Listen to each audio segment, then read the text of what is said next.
In this video, we're going to unbox a standard BenchMATE manual label applicator.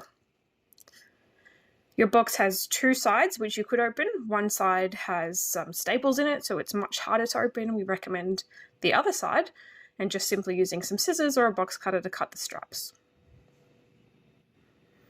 Once you open your box, you're going to find two things inside. One is a slightly smaller box, the small white box full of components, and the other is your machine.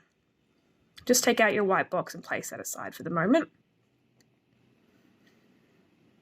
And then you'll be able to grab your machine and slide it out of your box.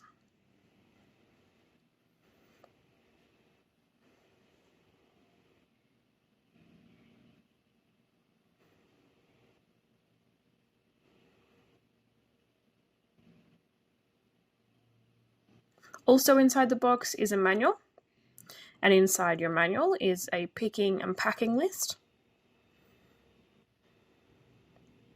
This is signed off by our team members and includes all the parts which you've received, which are inside the small white box or currently on the machine. The manual also includes plenty of QR codes for different technical support and setup situations, as well as our general instructions. Now, inside the small white box, there's a few things you'll need. One is a Ziploc bag full of parts. Some are spare parts and some we're going to put on now. And there's also the label indicator. This is the indicator to show us when to stop between 1 and 2 labels for front and back labels, or even just to stop after our first label so we know when to stop turning and rotating the machine. We'll explain that a little bit more in our next setup video.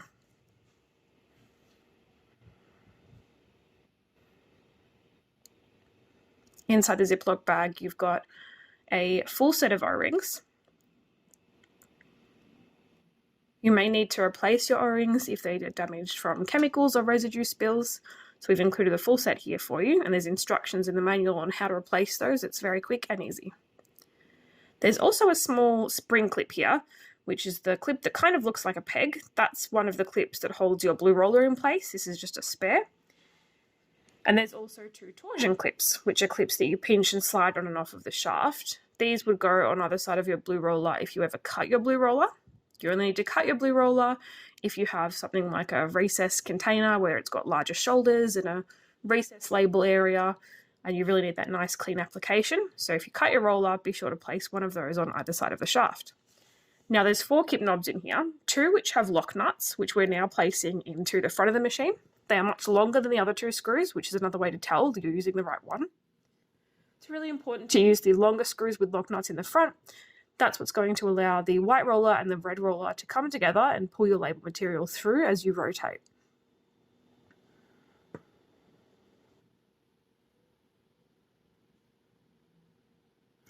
And we're just going to place the 2 smaller screws in the back of the machine into the label guides.